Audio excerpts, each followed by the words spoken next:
Hello বন্ধুরা, আজ তোমাদের বলবো দুই গরিব বোনের গল্প, যাদের বাড়ি ছিল ফরিদপুর জেলায়। তারা ছিল খুবই গরিব। তাদের পরিবারে থাকতো তার মা আর তার দুই মেয়ে। বড় মেয়ের নাম ছিল সুচিত্রা, ছোট মেয়ের নাম ছিল কমলা, আর তাদের মায়ের নাম ছিল অঞ্জনা। মা তার ছোট মেয়ে কমলাকে বললেন, হ্যাঁ রে, তোর বড়দি তো সারাক্ষণ কাজ করে যায়, তুই একটু কাজ কর না, তাতে কোনো ক্ষতি তো হবে না। না মা, আমি কোনো কাজ করতে পারবো না। আমি কোনো কাজ করলে আমার এই সুন্দর চেহারাটা নষ্ট হয়ে যাবে। তখন মা বললেন, হায় রে, সংসার চালানোটা কত কঠিন। যদি তোমরা দুজনে একসাথে কাজ করতে, হয়তো আমাদের এতটা কষ্ট থাকতো না, কিছুটা কষ্ট কম হতো। তখন সুচিত্রা হেসে বলল, চিন্তা করো না মা, আমি তো আছি। আমি মাঠেও যাব, কাজও করব। বোনটা এখনো ছোট, ও যখন বড় হবে সব শিখে যাবে। এখন চিন্তা করো না, আমি সব কাজ করব। এরপর কমলা বলতে লাগলো, আহা, আমি এইসব কাজ পারি না। আমি তো রূপবতী, আমার এইসব মানায় না। খাওয়া দাওয়া সাজগোজ এগুলোই আমার ভালো লাগে। আর বড় বোন কোনো কথা না বলে নিজের মতো সে কাজ করতে লাগলো। সে সমস্ত কাজ সেরে তারপর আবার কোদাল নিয়ে কাজ করার জন্য এত রোদেও তাকে কাজ করতে যেতে হলো, শুধুমাত্র যাতে তাদের সংসারটা ভালো করে চলে। তাদের সংসারের রোজগারের পথ বলতে শুধু ছিল এই চাষের জমিটা। আর চাষের জমিতেই সে ভালো করে ফসল করে সেই ফসল বিক্রি করে সমস্ত সংসার চালাতো, এবং তাদের সংসারে সেই একমাত্র রোজগার করত। আর কেউ কিছু করতো না, তাই অভাবেই কাটতো। এরপর সে চাষের কাজ শেষ করে তাড়াতাড়ি বাড়ি ফিরে এলো বাড়ির অন্যান্য কাজ করতে, যেমন রান্না করা, এছাড়াও বাসন মাজা, সমস্ত কিছু কাজ করতে। সে তাড়াতাড়ি ঘরে ফিরে এসে মা মা বলে সে ডাকতে লাগলো। তারপর মাকে দেখতে না পেয়ে তার বোনকে সে জিজ্ঞাসা করলো, হ্যাঁ রে বোন, মা কোথায় গেল রে? তুই কি মাকে দেখেছিস?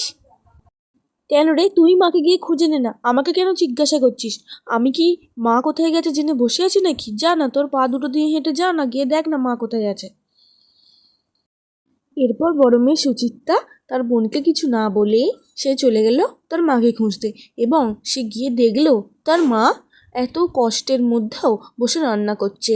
এরপর সে সামনের দিকে এগিয়ে এসে তার মাকে বলতে লাগলো যে, মা, আমি তো তোমাকে বললাম যে চাষের কাজ করে এসেই আমি রান্নাটা বসাবো। তুমি এই গরমের মধ্যে কেন বসেছো? তোমার এমনিতেই দুদিন ধরে খুব শরীরটা খারাপ যাচ্ছে। ওঠো ওঠো, আমিই বসি। চলো মা, ওঠো। প্রত্যেকবারের মতো এবারেও তাদের গ্রামে একটা বিরাট বড় একটা মেলার আয়োজন করা হলো। তারা তিনজনে একসাথে কথাই বলছিল। এমন সময় এসে উপস্থিত হলেন গ্রামের গ্রাম প্রধান। তিনি এসে বললেন, আমাদের গ্রামে এক বড় মেলার আয়োজন হয়েছে। সেখানে তোমার বড় মেয়ে সুচিত্রাকে আমরা একটা উপহার দেব, কারণ সে খুব পরিশ্রমী, তো সেই জন্য। এই কথা শুনে তার ছোট বোন কমলা পুরো রাগে ফেটে পড়ল।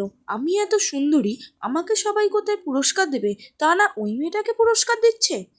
গ্রামে যেহেতু এক বিরাট মেলা বসেছে, তাই সেখানে সমস্ত মানুষ তাদের রোজগার জিনিসপত্র কিনছে। এমন সময়, ওই গো গ্রামবাসীরা, তোমরা সকলে এদিকে এসো।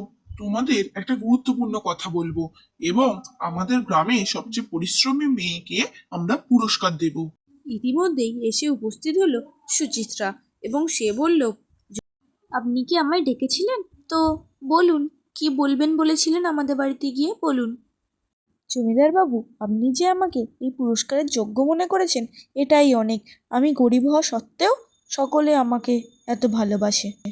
জমিদারবাবু তখন তাকে সে পুরস্কারটি দিলেন এবং বললেন, সৌন্দর্য নয়, মনের ভালোবাসা, পরিশ্রমী হলো মানুষের আসল পরিচয়। এসব কথা সুচিত্রা বাড়ি এসে বললেই তার বোন বলে ওঠে, এটা অন্যায়, আমারই তো এটা প্রাপ্য। আমি সুন্দরী, আমাকে কেন দেয়া হবে না? এরপর জমিদারবাবু আবার তাদের বাড়িতে এলেন এবং বললেন, আরে কমলামা, সৌন্দর্য নয়, মনের ভালোবাসা, পরিশ্রমী হলো মানুষের আসল পরিচয়। তুমিও এরকম ভাবে হয়ে ওঠো, তোমাকেও সবাই ভালোবাসবে। দেখিস কমলা, যে পরিশ্রম করে আর সবার উপকার করে, মানুষ তাকেই ভালোবাসে। অলসতা কেবল লজ্জাই আনে। এইসব কথা শুনে কমলা বলল, আমি ভুল করেছি দিদি, আমাকে ক্ষমা করো। আমি প্রতিজ্ঞা করছি আজ থেকে আমিও তোমার মতো হব। তখন সুচিত্রা হেসে বলে, ক্ষমার কিছু নেই বোন, এসো আমরা সকলে একসাথে কাজ করি। এরপর থেকে তাদের পরিবারে আর কখনো অশান্তি হয়নি এবং দুই বোন একসাথে কাজ করতে লাগলো। সংসারে ধীরে ধীরে উন্নতি হলো। গরিব হলেও তাদের ঘরে হাসি, আনন্দ, ভালোবাসায় ভরে উঠল। এই গল্প থেকে আমরা জানতে পারি সৌন্দর্য নয়, ভালোবাসা আর পরিশ্রম দিয়ে মানুষের আসল সম্মান পাওয়া যায়।